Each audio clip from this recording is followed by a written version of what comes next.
Welcome back to the fourth video of this installment where I am driving across the country. Unfortunately, it's taken a bit longer to get out all of these videos than I would have liked. Summer got really busy and now summer's basically over, but I'm still going to show you the rest of my drive out to Chicago.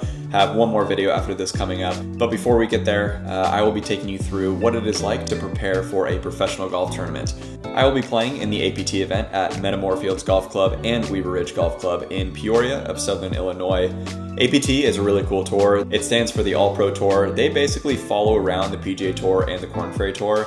Their events usually start on Wednesdays, so I'm able to play in, PGA Tour Monday qualifiers and Korn Ferry Tour Monday qualifiers. If you make it through, they give you your money back. If you don't, you have a 4-day event to play in. They're pretty expensive to play in, but if you sign up early enough, they're likely to put you with host housing, which I was lucky enough to get this week. I'm staying with the Spears, and they are absolutely incredible. So I'm looking forward to a great week, and I hope you can get something out of this, whether you are preparing for a local club championship or you're a junior golfer with aspirations to play competitively, whether that's in college or professional golf. So I hope you learned something. Stay tuned, and let's hop over to the first hole. Alrighty, welcome to the 10th hole at Weaver Ridge Golf Club. This is a 418-yard slight dogleg right, and I will get into every aspect of this book and basically show you all that I learn and what I use to try and decipher exactly which club to hit off the tee boxes. Starting at the top of the book, you have a visual representation of the green complex. Each of those lines represents 5 yards or 5 paces, and you basically use that in addition to the pin sheets that they give you in order to know exactly where the pins are for each given day. As we move down, you have a visual representation off the tee box, basically just showing you what you're looking at, what you're aiming at, and how far it is to certain markers on the book that they have marked. We move down farther and you have the tee box guide. This basically just shows you how far it is from the tips, and then if you get moved up 1 or 2 tee boxes per day, you can just do some simple subtraction from how far that box says it is from the tips. We move farther down and you have both of the landing areas. And both of these landing areas basically have dozens of numbers that show you how far it is to the center of greens and how far it is to the ends or left to right side of those fairways. Doesn't make much sense to go for that one up at the top. So we're going to move down to the second fairway. And in the second fairway, there are numbers in blue, which represent how far it is to the farthest part of the fairway. And then you also see a little -20 next to the 279 and 273 in blue. That basically just tells you how much to factor in for elevation. So the number to the end of the fairway is 279, but it's really playing 259 considering we're hitting down a massive tee box. So we take 20 yards off there. It's really a 259-yard shot. And that factors directly into the club that I will be hitting off the tee box. The numbers in black represent the number to the center of the greens, and in some cases, it'll be to the front of the greens, which makes it a little bit easier to calculate pins if you are not allowed to use rangefinders in events. Thankfully, in this event, we're allowed to use rangefinders, so I did not really have to rely on those too much, but given that the end of the fairway is 279 down to 259, I hit my 240 to 245 club, which is a 4-iron, and that put me right at about the 131 club. So let's get over to the first hole, and I'll show you what I did.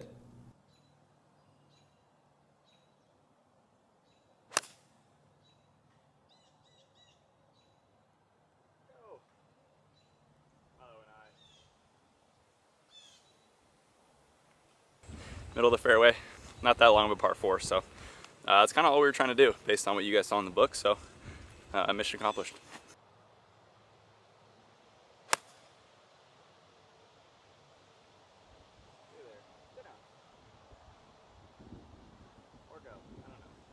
This is not an easy opening hole by any means. Fairway's tight. The green is, literally less than like 15 paces across, so front nine, kind of a common theme, like pretty tight tree line course, traditional championship golf course. Gonna be a good test. Definitely gonna have to hit the ball pretty well off the tee this week. But other than that, course is not long at all. A couple of reachable par 4s. And we're only gonna be playing one round here out of the 4, given I make the cut. Currently playing this practice round with my friend Kylie from LA. Say hi, Kylie. We grew up together in Southern California, played a lot of junior tournaments, so it's always fun to like run into friends. We didn't plan on playing together, but showed up on the first tee and saw Kylie going out. So pretty good second shot in here. Would be pretty happy with a 2-putt.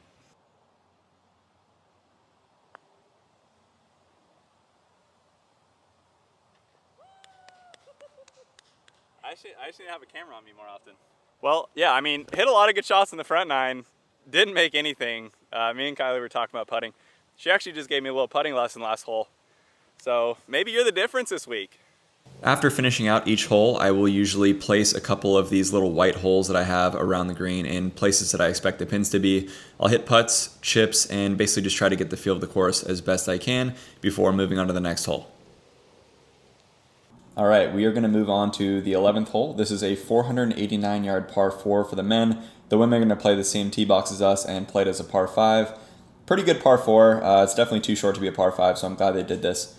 We're going to go down to the landing zone. As you can see, it is 343 yards through the end of the fairway on the farthest peak, playing down to about 327. And to the right, that 324 blue number is to the right side of the fairway, which I wish I would have taken into consideration a bit more. I know when I played this hole, I definitely factored in that 343 a bit more, down to 327, as opposed to the 324 playing down to 308. So all you're really trying to do here is get around that 148 to 165 number to the center of the green.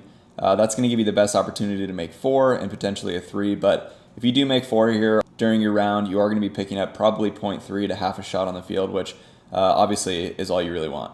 Don't have to worry too much about this second fairway because we're not going to be laying up, hopefully. But then we're going to move up to the green complex. Not ideal for a right-handed dispersion pattern, if you know anything about right-handed dispersion patterns. But then we move down and you kind of have more of that visual picture, which is just going to show you that 324 number is what you're pushed out to, hitting from the left side of the tee box. So let's hop over to the tee and play this hole.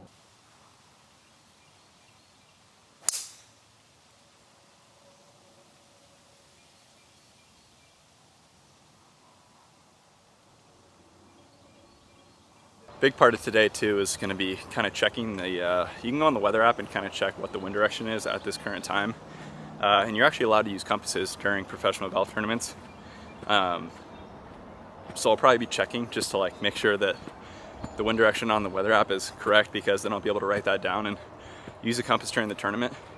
Back there in the kind of back where I was teeing off, it's a little enclosed area, so it's kind of hard at times to feel where the wind's going. Do you ever use a compass during tournament golf? I do. Yeah. It's always good to know where the wind's going. Definitely helpful, because Yeah. I mean, when you're in the trees here and you can't really feel Right.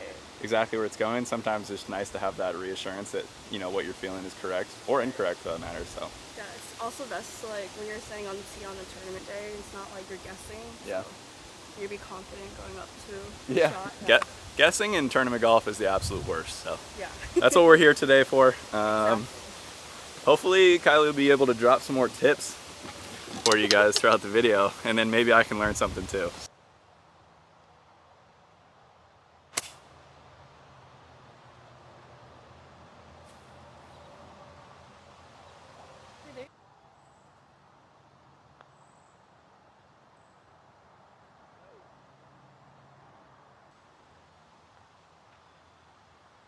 Well, that's kind of the reason why you play practice rounds. I mean, hit a great drive, hit mini driver so that I wouldn't go long into the hazard, still figured out a way to do that. And then actually, I drop where my ball, I should have been, or I'll probably be tomorrow if I miss it a little bit right. Fortunately for me, today does not matter at all. The next 4 days do. So let's keep learning and see where we go from here. And we are moving on to the 12th hole. Obviously, there's no top of the book because there's no landing area in which you need to hit off the tee. So we're going to move on to the green complex. The green is 30 yards long, pretty generous landing area, that's 90 feet. The main thing we're going to focus on is this bottom left area, the tee box setup. You can see on that back box, 213 plays down 30 yards, so it's really playing 183 to the center of the green from the back of that tee box. And when we move back up to the green, obviously the only place you don't want to be is short-sided in one of those bunkers. So given that the pin on this hole is on the back left of the green, we are going to try and err on the right side of the green. You can see in the tee shot, it didn't make a whole lot of sense to put a tracer on it because you can't see where the ball goes anyways. But my goal was to play away from the left side of that pin, and then say there's a pin on the back right, front right, or middle right of the green in the tournament. I'm going to be playing to the left center part of the green and just doing my best to get out of here with the 3, because even in that front left bunker, it's not the end of the world to a right pin. You have a lot of green to work with, and at the end of the day, all you're trying to do on these types of holes, especially long par 3s, is just make par and pick up shots in the field.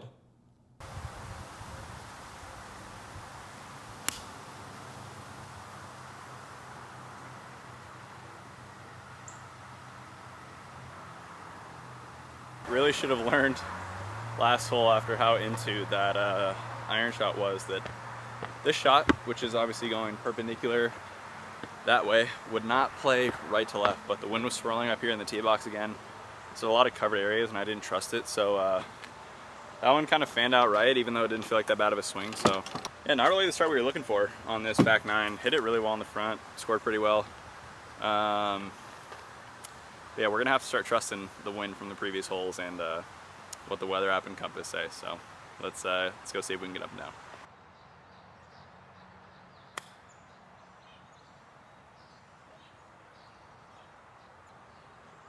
How about that?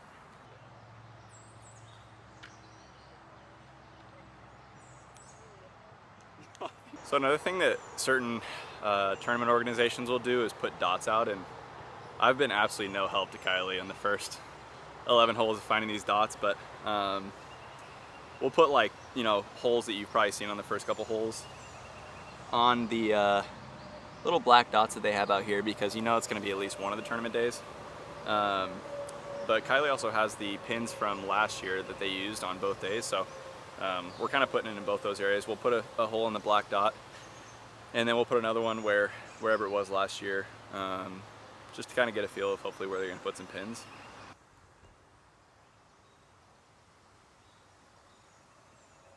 Holy bomb! I really hope I got the end of that putt. Good putt. Moving on to hole 13, we have a 432-yard par 4. The way that this hole is set up with the tee box on the left side of the fairway and trees jetting out into the left side of the fairway, it does call for a draw shot shape, which is something I've always struggled with a bit. So my line was a slight draw at this 325 marker on the right side of the fairway with a mini driver. Unfortunately, you'll see in the video I overcooked it a bit and actually caught some of those trees, which obviously is not ideal, but nonetheless, not too long of a par 4. We're going to move up to the green complex, 2 bunkers around the bottom right and right center of the greens. So it's definitely more ideal to be in the right side of the fairway coming into this green, especially if you're going to try and make 3 here. We move down to the visual and you can kind of see more of what I'm talking about, those trees overhanging on the left side, 325 to the end of that right side of the fairway. And if you do happen to turn one, you have basically as much room as you need, up to 395 yards, in order to attack this hole, and it is a pretty good 3 opportunity.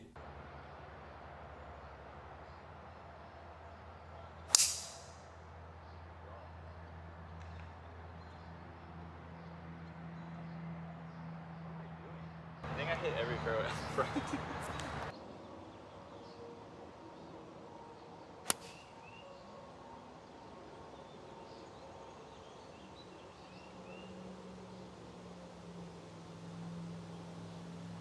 Man, I mean, those are just 2 of the worst swings I've made in a long time. I don't know why I'm a little rattled right now. Just basically laid up on a par 4. I probably hit that drive about 210 yards. Obviously not ideal, but it's a good learning opportunity to learn how to refocus and forget about a couple of bad shots in a row, because if this is a tournament, I would definitely be a little bit rattled. At least you guys are getting to see that golf is not always easy, and most of the time it's actually really difficult. So would love a par here, laid up here somewhere in this front right rough. Pins in the back though, so I guess all things considered, decent angle to go get up and down and try to salvage what was a pretty unfortunate couple holes.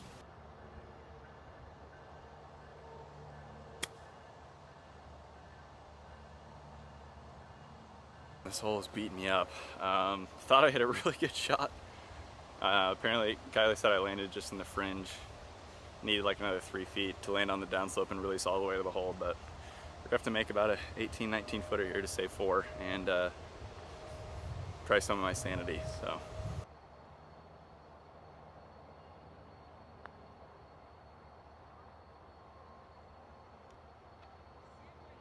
Hole 14 is a 376-yard par 4 that plays down 16 yards to 360 yards in total.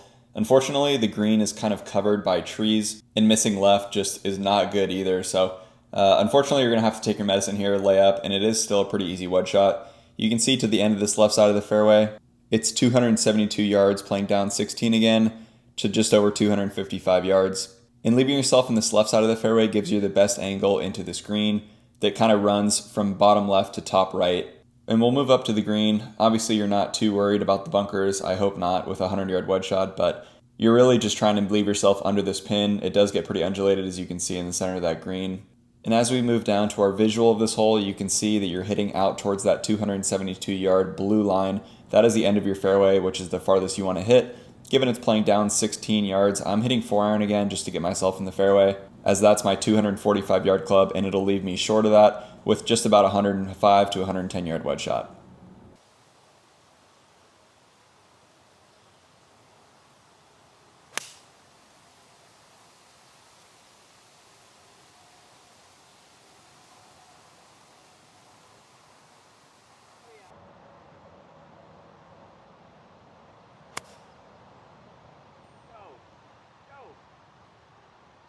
I'm having such a good time.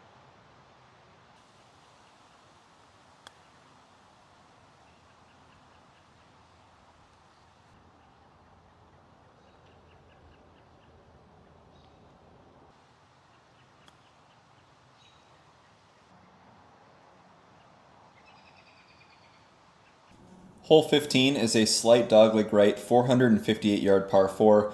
Really the only goal here is to get yourself in the fairway. There are some trees overhanging on the right that'll cut you out and honestly just leads to a punch out, especially because this area right here is a little valley and you are not going to be getting up and down from there. So yeah, obviously just hitting it out to the left, perfect for my little fade shot shape. As we zoom in here, you can see to the end of the fairway it's 348, but considering it is a dogleg right, you're probably going to be hitting it more out towards that 329, in between that and the 344 marker to the end of the fairway. So I'm going with mini driver again here. That's about 315 to 320 for me, and that should leave about 122 into the center of the green. As we move up to the green, there's not a whole lot going on here. There is a little ridge in the back right of the green and then a false front on the front of the green. The pin in the practice round was right over that little nodule in the back right, so not the easiest pin, but given there is a pin right under that in the tournament, it is a pretty gettable hole. And I'll just show you what I'm talking about down in this visual marker. You can kind of see those trees creeping in on the right, and that bunker straight through the fairway on the left is 308. So my line is just aiming at that bunker and playing a tight little fade off of it to that 329 to 344 marker, and that'll leave me a pretty simple wedge shot.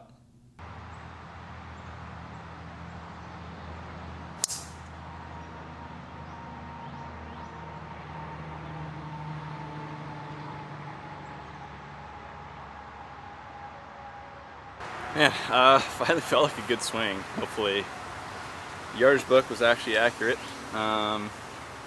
Sometimes they can be a little off, misleading, so obviously it's always good to have it, but that's why it's nice playing a practice round, getting checked. Another thing that's really important about playing golf tournaments, it's like 93 degrees out here and super humid in South Illinois. You gotta make sure you're hydrated and eating well. I mean, I've pretty much been drinking a bottle of water like every other hole, because being dehydrated now means that tomorrow and the rest of the week will be that much worse. So you can kind of get ahead with it and try to stay hydrated, especially when you're playing over the summer in warm conditions. Being properly hydrated, fueled, and having enough sleep is super important for you to compete at the highest level, or at least to the best of your ability. So make sure you're doing that.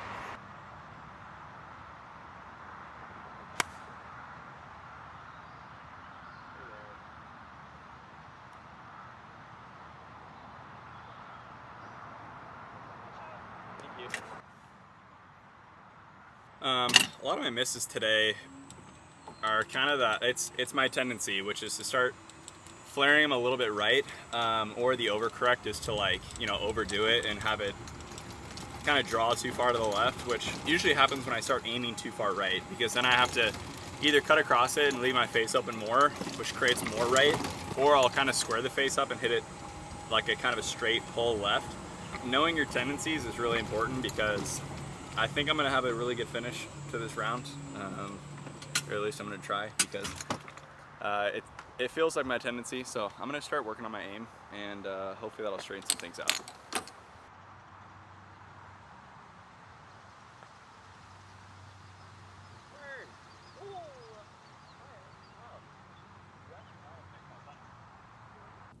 Hole 16 is a 439-yard slight dogleg left par 4. Unfortunately, it doesn't call for driver off the tee, as you have to land it in this little landing zone just off the tee box.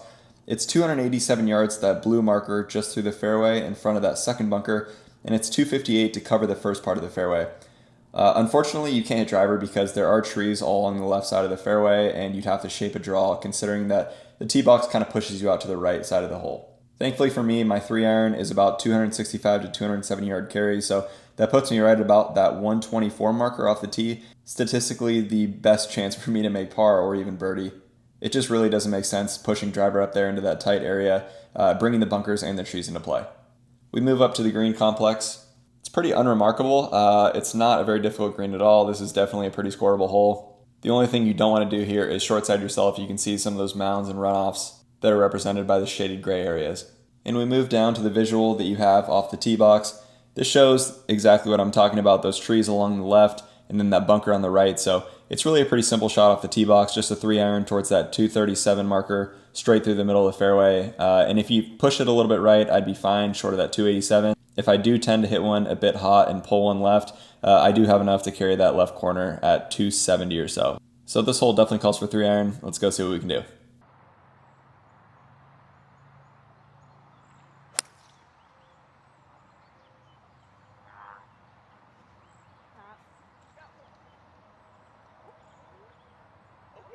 Well, that was one of the better swings of the day.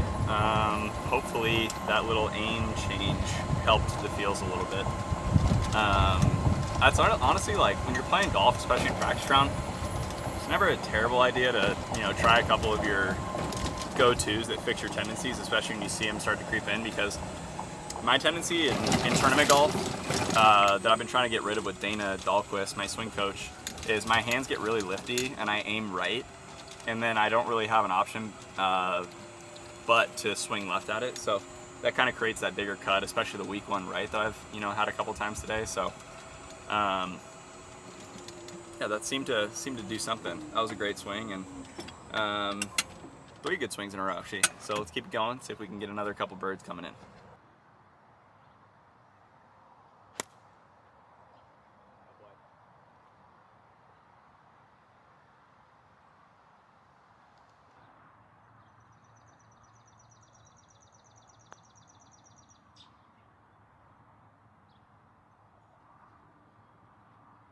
We unfortunately forgot that the point of golf is not to hit it 10 feet by the hole, so.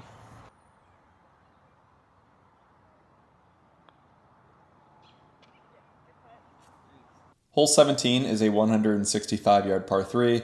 For the most part on par 3s, you're not looking at obviously a layup area, you're just going to be looking at the green complex and basically just trying to decide where the best miss is. This pin was back right, so obviously I'm just trying to aim center of the green, get myself an uphill putt to that back right pin. If the pin's front left, that's the only time where it's actually okay to short side yourself. Just missing front left in that little fairway area is honestly not that bad of a chip back up the hill. It's a pretty simple 3 as opposed to going back right and having like a 30, 40 foot putt down the hill or even missing that front right bunker.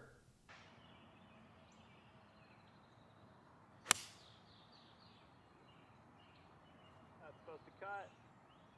Go. Maybe the tendency didn't come back. We're probably gonna go do some alignment rod work on the range at least tomorrow morning, just to make sure that all my body angles are right, and I'll be straightening it out a little bit because it doesn't feel like I'm hitting bad shots. I just not going where I want to today, but that's golf. So let's go see if we can make a bomb. But on the bright side, after looking at the yardage book, left of the pin is exactly where you want to be. So all things considered, really not that bad.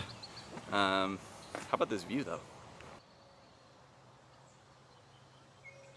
That's textbook decade right there. Oh, you Did use you get? Decade too? Well, we used Upgame in college. Ooh. Upgame was pretty good. Yeah. I only really use Decade. Okay. Do you still use it? Oh yeah.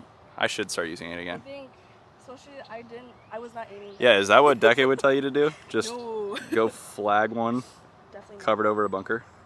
Good shot though. Thank you. Thank you.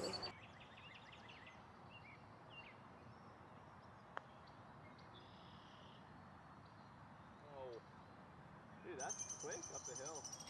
Let's see if Kylie can make her birdie putt here. I don't know.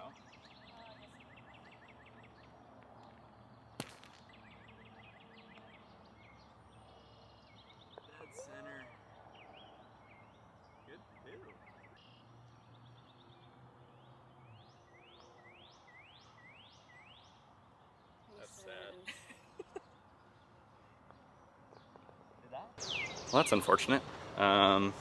Pretty good shot. Terrible 3-putt. These greens are actually seem like they're getting quicker as the day is going on. So 18's pretty gettable par 5. So we can finish it out here strong. Beast of a finishing hole. 565-yard par 5.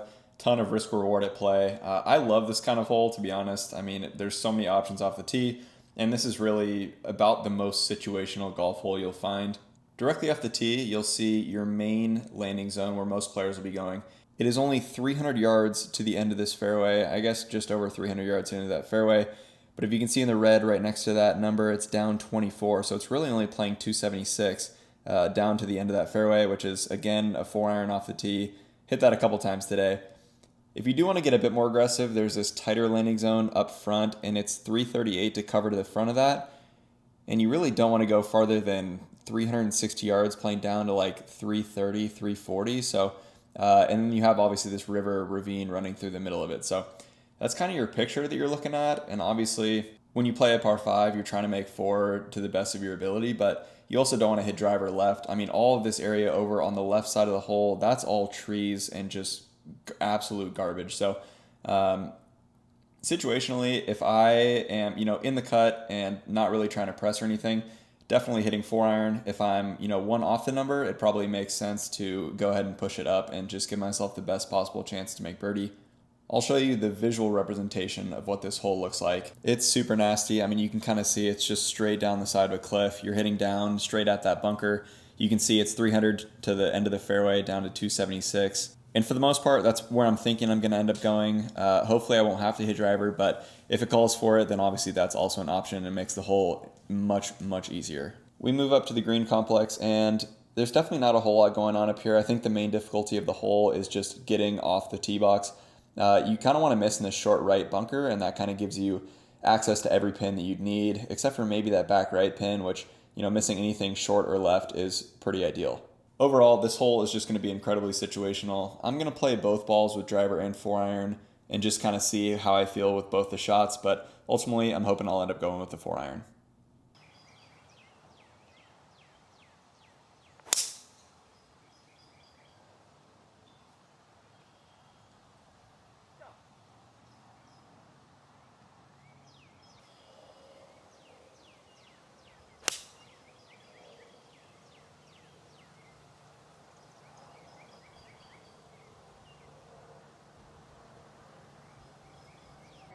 Both those were actually pretty good swings, believe it or not.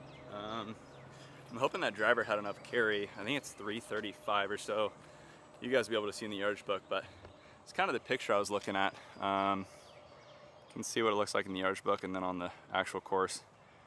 It's kind of intimidating to play it far enough left to be in the fairway, especially if you're hitting driver. So I guess we're gonna see where those both ended up and hopefully hit a good drive in the tournament. That is all that matters.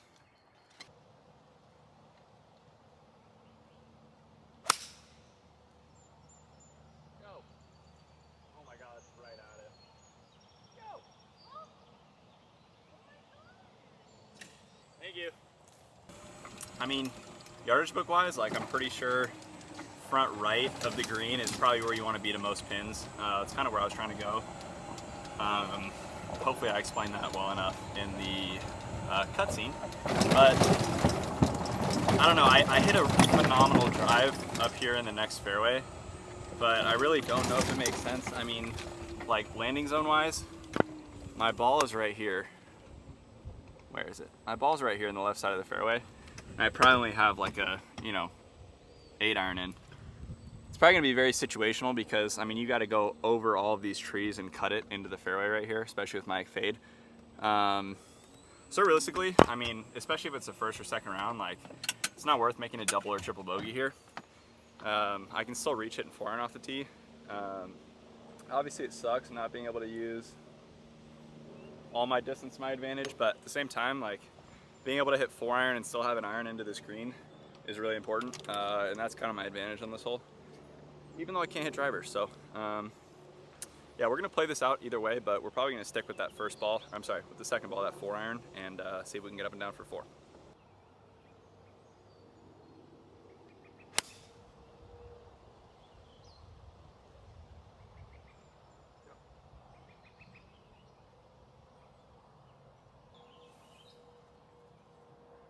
situationally, if we were to play here the 4th round and I was like 1 shot off and I really needed a 4, like maybe hit driver then, but you don't want to shoot yourself out of a tournament too early. Like, just hang around, play smart golf.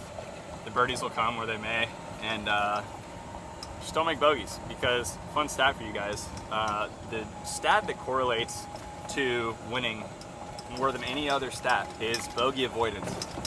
And even though I just hit that 8-iron to about 4 feet for eagle, I'd love to have that, but you know, there's a chance of making double bogey here, and that's really just not worth it, especially under tournament pressure when you're playing for, you know, playing for money and your livelihood. So, God, that's a great shot though. I would love to take that right now for my really unfortunate score on the back 9, but we're gonna stick with the first one because I'm a man of my word, and that's what I'm gonna do in the tournament. So, let's go get that up and down, or chip in for a 3, and that second shot doesn't even matter.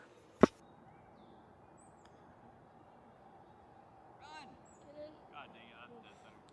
Okay, good chip.